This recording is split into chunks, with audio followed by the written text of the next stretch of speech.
maaf, ini malam Jumat.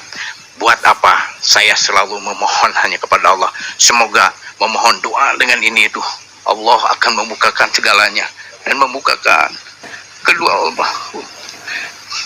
Ini sekali lagi, semoga Allah membukakan kebohongan-kebohongan untuk menjadi kejujuran. Bukalah, janganlah berbuat bohong-bohong dengan dusta. Itu saya yakin apa yang disampaikan itu, saya terima kasih kepada penyidik dan penyelidikan. Ini yakin ini adalah sebuah dusta, bohong dan dolim. Bohong, sekali lagi 100.000% ini bohong. Saya berani di sini karena itu kenyataan. Saya yakinkan. Buat apa saya bicara di sini? Ya, di sini saya bicara itu yang sebenarnya. Semoga arwah Neng Amel dan mamanya ditempatkan di sisi Allah yang maha mulia, diberikan kesempurnaan oleh Allah Subhanahu wa taala. Diberikan kesempurnaan oleh Allah Subhanahu wa taala. Ya Allah ya Rabb, ya Allah. Bukakan ya Allah ya Rabb, ya bukakanlah yang sebenar-benarnya ya Allah ya Rabb. Subhanallah, la ilaha illallah. Subhanallah, la ilaha illallah. Iyyaka na'budu wa iyyaka nasta'in. Iyyaka na'budu wa iyyaka nasta'in. Iyyaka na'budu wa iyyaka nasta'in. Ihdinas siratal mustaqim. Ihdinas siratal mustaqim. Ihdinas siratal. Hasbunallahi wa ni'mal wakil, ni'mal maula wa ni'mal nasir. Hasbunallahi wa ni'mal wakil, ni'mal maula wa nasir.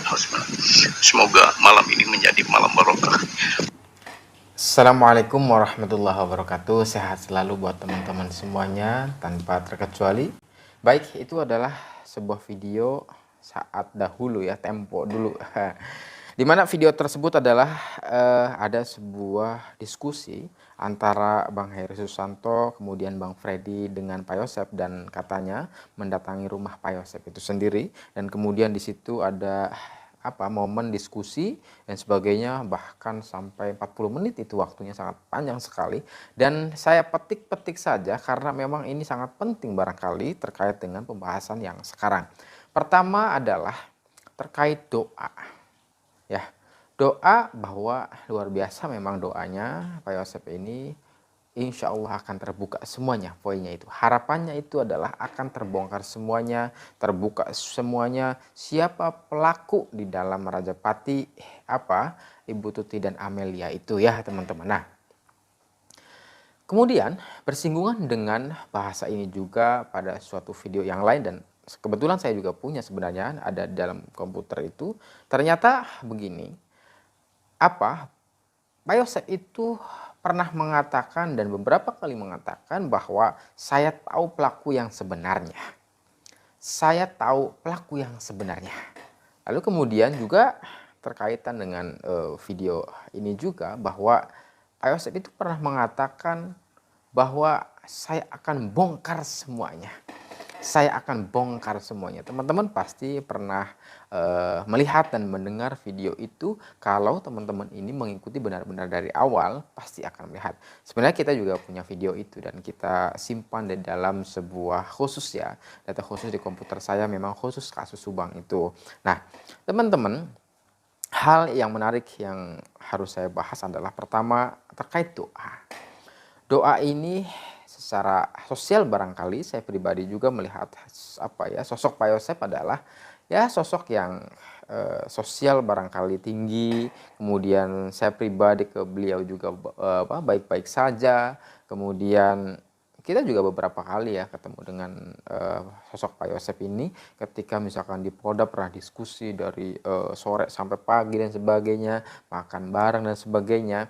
Nah, justru dengan doa ini sebenarnya saya pribadi dan bahkan saya kira netizen pun setuju terkait doa supaya terbongkar pelaku yang sebenarnya. Saat itu adalah baru adanya pengakuan daripada Danu, dan bahkan di dalam diskusi ini juga bahwa Danu dalam BAP terkait dengan pengakuan terbarunya itu adalah kebohongan belaka yang kemudian menduga dirinya adalah bagian daripada pelaku Rajapati dan Subang ya.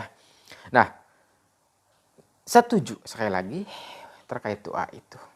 Lalu kemudian kedua, Pak Yosep pernah mengatakan di dalam sebuah video itu bahwa saya tahu pelaku yang sebenarnya.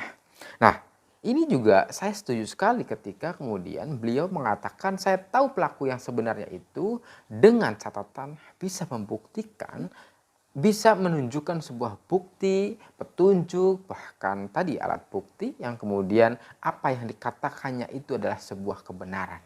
Saya tahu pelaku yang sebenarnya artinya adalah dia menunjukkan banyak bukti, barang bukti, petunjuk, kemudian pernyataannya kemudian dianggap benar oleh semua pihak, oleh Polda Jabar khususnya, umumnya adalah oleh kita semua sebagai netizen, kira-kira begitu. Nah, justru ucapan-ucapan itu apa ya, dari dulu sampai kemudian menjelang bahwa ia akhirnya ditahan itu belum ada bahasa pembuktian.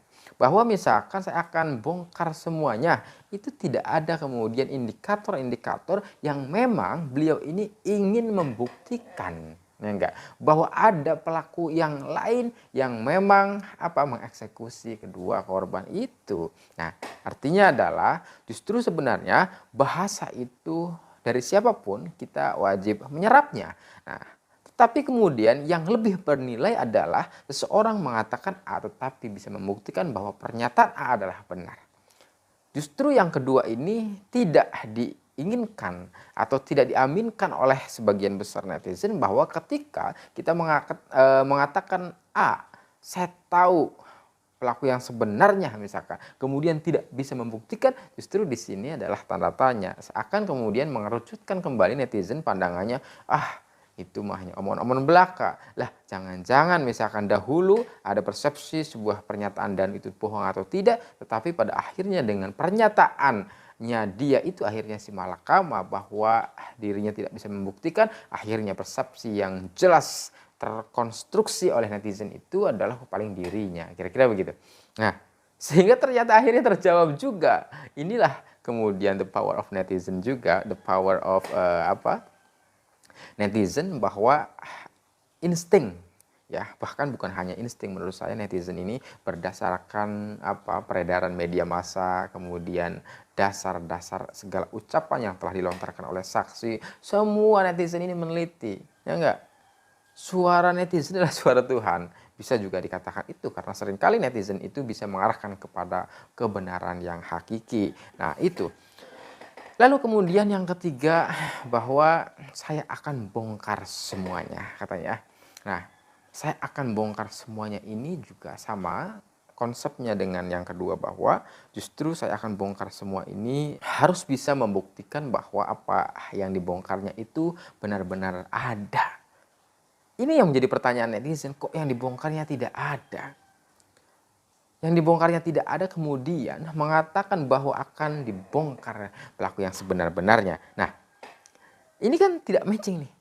Akhirnya kemudian timbul persepsi image dan yang lain-lain. Misalkan ada sebuah pernyataan bahwa jangan-jangan setelah kemudian Pak Yosep ini sudah ditersangkakan, kemudian Pak Yosep ini juga sudah ditahan dan sebagainya, kemudian bahkan divonis 20 tahun oleh Pengadilan Negeri Kabupaten Subang itu, persepsinya apa? Bahwa peringatan itu adalah peringatan untuk orang yang memang telah dibantunya.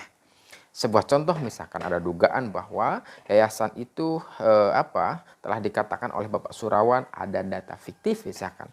Kemudian juga ada dugaan misalkan TPPU dan sebagainya. Artinya adalah banyak orang-orang yang dibantu oleh Pak Yosep itu sendiri.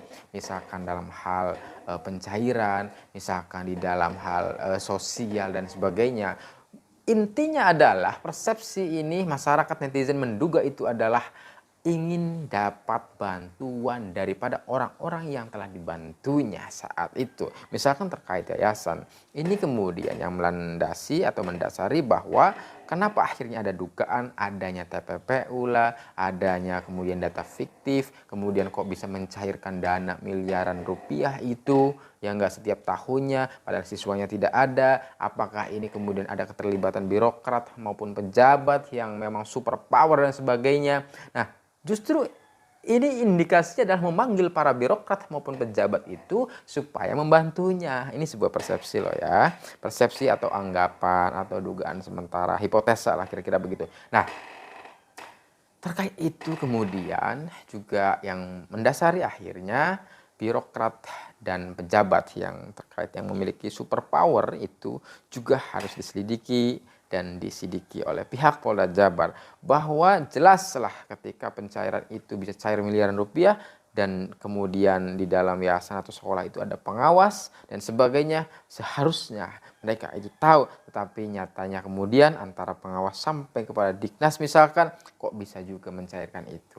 Bisa juga misalkan Dignas beralasan bahwa berdasarkan hasil misalkan pengawasan itu ada siswanya dan sebagainya, tetapi itu adalah hasil kong kali kong antara pengawasnya misalkan dugaannya dengan yayasan, atau buktinya apa, tidak ada siswa. Yang mengatakan tidak ada siswa atau data fiktif itu Bapak Surawan, dan yang mengatakan siswa tidak ada juga adalah banyak sekali murid, kemudian saksi-saksi ya Kak, Wahyu, Opi, Kosasi, Danu dan sebagainya mengatakan hal yang sama. Setidaknya itu justru ini yang membanggongkan sekali, bahwa hal yang demikian itu justru harus dimaksimalkan, harus diseriusi agar kemudian benar-benar terbongkar kasus Subang ini.